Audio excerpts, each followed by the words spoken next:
We're trying to start a fire in some pretty wet, rainy conditions, and we just had some local wood here. That was really nice and dry, and what we're doing is we started a tiny little fire and then just started gradually greasing the sizes of the wood pieces. And then you want to insulate, if there are any flames escaping, kind of like this right here, you want to insulate it off with another piece of wood so that none of the flame escapes into the atmosphere but is actually used to dry the next piece of wood. But you don't want to do it right away, you don't want too much, because if you do it too quickly you actually extinguish the fire, because there's not enough heat to keep the flame going on the inside pieces of wood. So it's got a kind of a gradual buildup to this point. I'll turn the light off again, and you can see that there are almost no flames escaping out. It's all really far in there, and all of that heat is being used to dry pieces of wood that are closer to the inside and building up the flame towards the outside. And you can see how wet it is here. And we just had some logs that were actually laying out here. I think it's been raining on her for like 3 weeks straight. Kind of like that, and it's been really wet here for a while, and it's actually raining right now. So there we go. I think we're gonna have a fire here. And the other thing is, once you get a bunch of wood on it like this,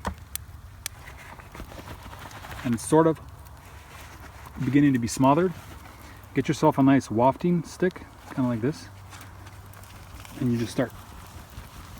There we go. And that really accelerates the warming process. There we go.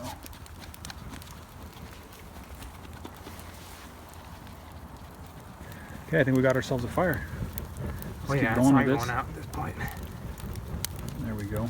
So now as soon as we get more of that escaping, we can put more wood on. And then the next step is actually to just take the wet pieces of wood and start stacking them around the fire, kind of like this.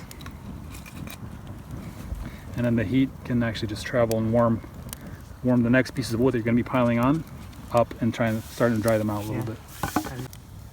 All right, we are to a point where the heat is really nice and warm, and we're able to put some pretty wet logs, kind of more dry on the outside, a little bit more wet on the inside, or vice versa.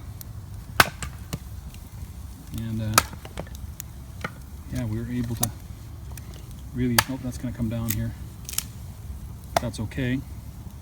Yeah, this top piece is trying to fail on me. Okay, and now you see that we've got all that drying, and all of this, I mean, that's just like mostly wet wood that I just put on there, and it's starting to dry out. And as soon as it's dry, it'll start burning just like the rest of it. You can hear the sizzling of the drying wood, and you can hear Vlad chopping in the background. So here are the logs that have been sitting out here for a while. It's been getting nice and wet. You can see they're just dripping wet. Okay. So what's surprising is if you find these out here, you think they're soaked. What people don't know is that the wood doesn't absorb water from this side of the grain. It absorbs water like this. So this wood is probably wet, maybe, you know, that thick on the outside. And we can chop it in half and see how it looks inside. You know, so it's all soaked and nasty and moldy. But if you just chop it open, check it out. You can see that. See how wet it is? Maybe about ½ inch. The rest of it, that's a sap pocket. That's nice. That's nice to burn, especially if you want to start. Where's the other side of that? It's right here. I don't think I've ever seen like a piece like that. Yeah, when you cut logs, you'll find them. You'll cut through them sometimes. I mean, because like it's right where you cut. You never almost see that. Yeah, they're nice to start fires in the rain too with that. So you can see I chopped one of those up, and look at this wood. It's really dry actually inside, and it was drenched on the outside. So don't give up on the wood you find out in the woods. It looks like it's wet. You can see how much moisture got absorbed, but it's still moist though. It's not like bone dry. I would say.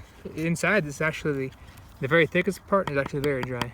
Actually, that sounds kind of nice and dry. Yeah, so that's just something. Oh, there's a big old wasp in there. Check it out. He's really drowsy. So guys, when I started this fire too, all that I used to start it was this piece of fat wood right here. I shaved off a little bit of this on my tinder box, ROG fire starting box, and I used a nice big fire steel to start the fire with. And these are available with a much nicer handle and a holster on our website, and I'll have a link in the description. But this is my absolute favorite ferro rod, fire steel, mesh metal, whatever you want to call it. Throws some really beautiful sparks. And as soon as I got the fat wood going, I had a bunch of little feather sticks made out of, you know, this moist wood, but the feather sticks light up pretty well, like you guys have seen. Time to make some tea. Boiling up some nice water there. New bottle. The other one got smashed by somebody and got a hole in it. It got smashed by that. Got a hole. Pressure. Oh yeah. Okay, we're getting some boiling. We're gonna make some tea.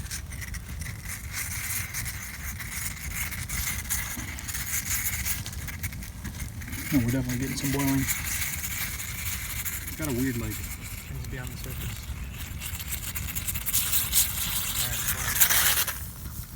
Alright, take it out. Pour it in.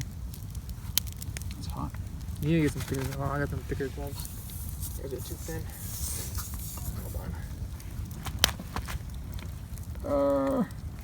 Yeah. Ooh, it's really hot. Well, I could probably like stuck my hand in the fire. Yeah, you Because we got a nice and big warm fire going on. Yeah, it's pretty warm too.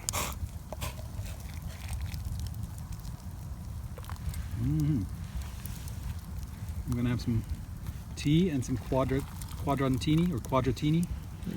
Put some more water. Italian. There we go. The thing's all nasty already. You gotta clean it up. Beautiful. Put some more water in there. It's looking beautiful.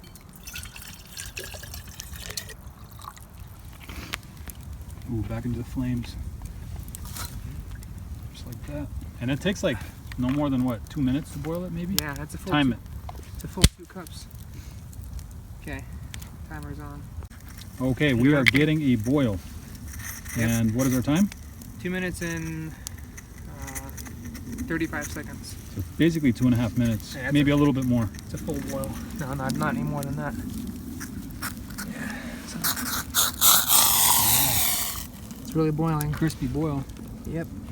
Got some water left over. You just put it like right here, and it'll keep it super hot for the whole time. So Vlad, what bottle is that? It's like I The, think, the simple. Yeah, I'll put a link up. Make sure you don't buy a double wall because it'll explode actually. It's gonna be really bad. Okay, we'll have a link in the description if you guys want one of these. Yeah, It's like really $6. awesome. If you have a fire, you do not want to bring another stove. You just want to use this to boil all your water. Really quick, and really convenient. It's pretty indestructible, and then once you're done, you can use it as a water bottle if you clean it up. Okay, just another day in the forest. Trying to learn some more of these wet condition fire starting skills. Well, thank you guys for watching. Hopefully you learned a couple things, and hope to see you back next time on our next outdoor adventure. It's been Eugene and Vlad from Review Outdoor Gear, and do not forget to praise God for everything He has provided for us, and we will see you guys in the next one. Bye now.